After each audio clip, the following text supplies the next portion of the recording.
Hello. This is the Cloud Native Hacker, and welcome to the channel where we discuss cloud native security and other related topics. Before we begin, a quick disclaimer. This channel isn't associated with any employers past, present, or future. The content here is purely for informational and educational purposes only. Always make sure you have prior authorization before you begin any security testing. The information provided here is not legal advice.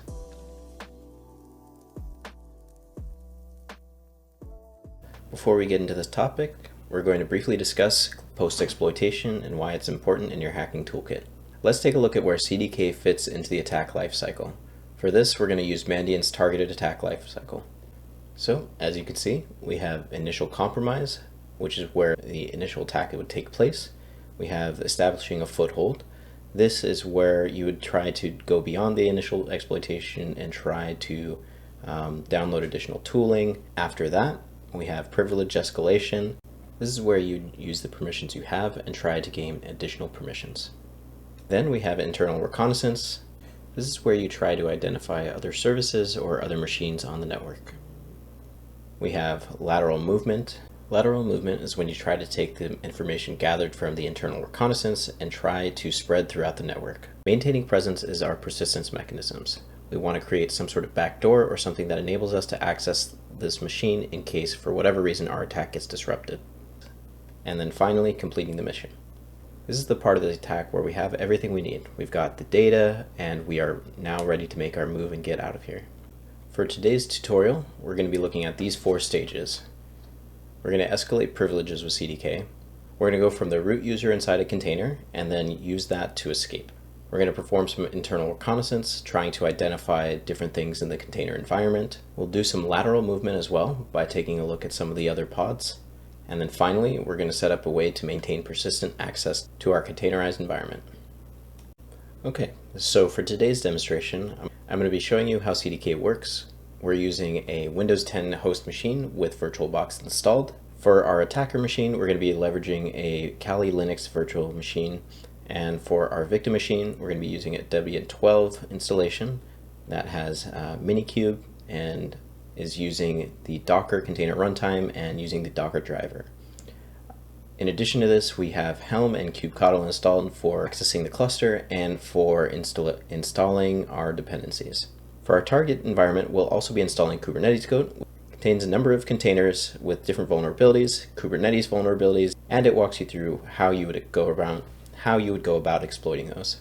Okay, so I just wanted to briefly show you what Kubernetes Goat looks like. This is on our victim machine.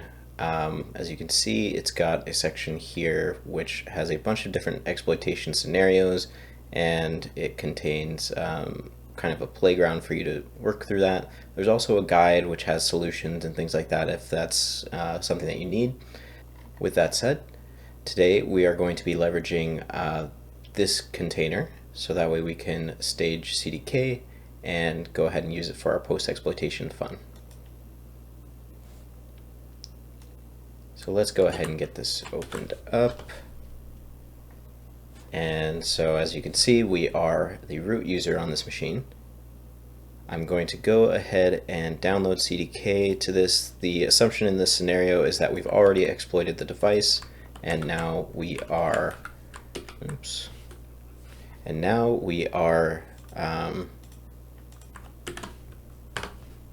doing our post-exploitation activities. So I'm just going to go ahead and download the latest release from CDK. And now we can go ahead and do an evaluation. CDK has 2 different modes. Let me just go ahead and run the help here. So you can, CDK. So you can see what that looks like. So they split it up into 3 modules. So there's the evaluation, which is really the enumeration of the Kubernetes and Docker environment.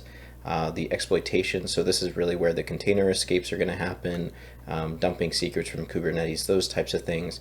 And then there are just a general set of tools. So these general tools could be used to transfer files, get information from the host machine, and those types of things. So for now, I'm going to go ahead and get the evaluation started, and we'll come back and kind of look through those once that's completed. Okay, our initial enumeration just completed. So we're going to go ahead and send the results over to the Kali box so that way we can take a deeper dive into those. We're going to use one of CDK's tools, netcat here, so that way we can send the data over to our attacker machine and take a look at some of the sensitive information.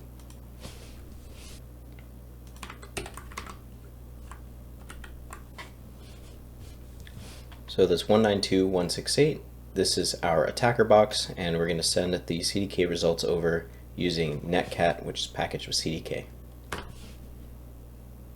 Okay. Now let's switch to our attacker box so that way we can take a look at some of these results. Okay. So let's take a look at these results.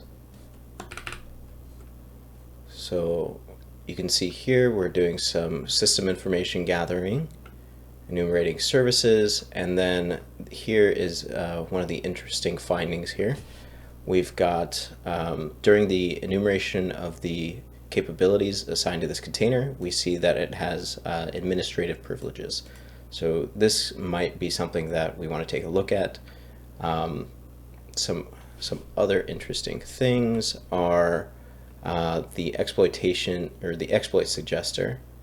It takes a look at all of the mounts as well to see if there's any sensitive information that might be mounted to this container. It will do some enumeration to identify sensitive files. It attempts to do some enumeration against the Kubernetes environment as well. It does so by trying to look for, trying to use the service account tokens inside the container. In this case, that didn't return successfully. It also does some checks against the cloud providers, so it tries to identify if it's running in a cloud environment. But this is the exploit suggester, so this could be something that we would want to look at in a larger engagement or a larger scenario.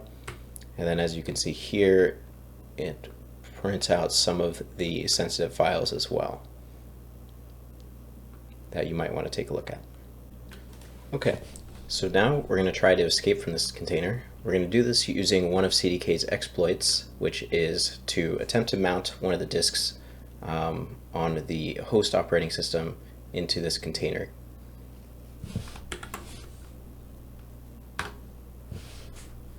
Okay, so that was really quick, and we can see that this was successful.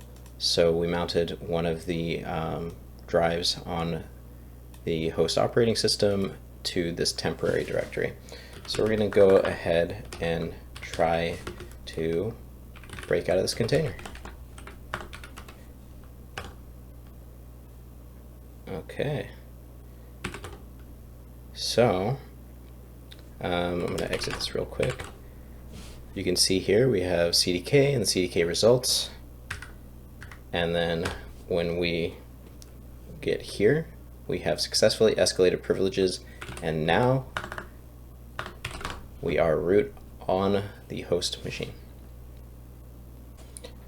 Alright, now that we're root on the host machine, we can basically do whatever we want, but just to say we did, let's go ahead and exec into one of these pods and do some lateral movement that way.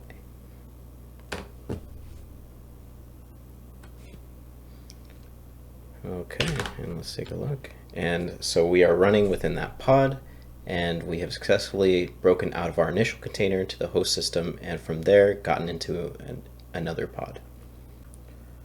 Alright, I've set up a netcat listener on our attacker machine,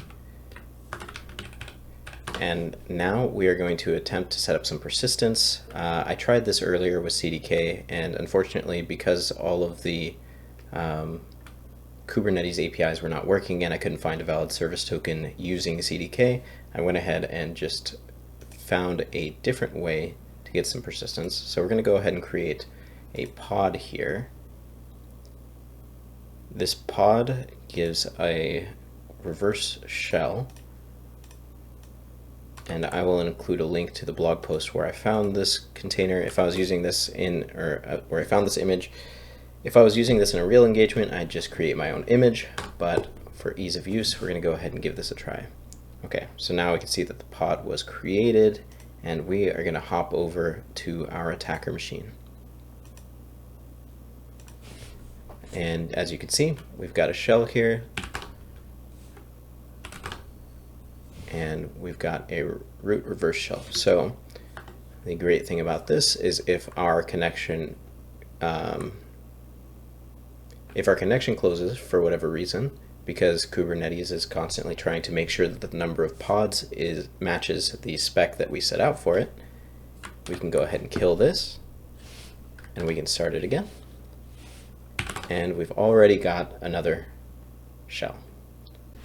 All right, so let's take a look at what we did today. Today, we used CDK to do some enumeration. We used CDK to do some data exfiltration. We used CDK to escape from the container. And finally, we created a persistence mechanism by creating a pod with a reverse shell. Thank you so much for joining us today on our post-exploitation journey with CDK. If you found any value in our exploration of CDK and its post-exploitation applications, please leave a like and subscribe. Leave a comment, let us know what you'd like to see next. Leave a comment letting us know what you liked about the video. Please follow on Instagram @CloudNativeHacker. Until next time, Cloud Native Hacker, out.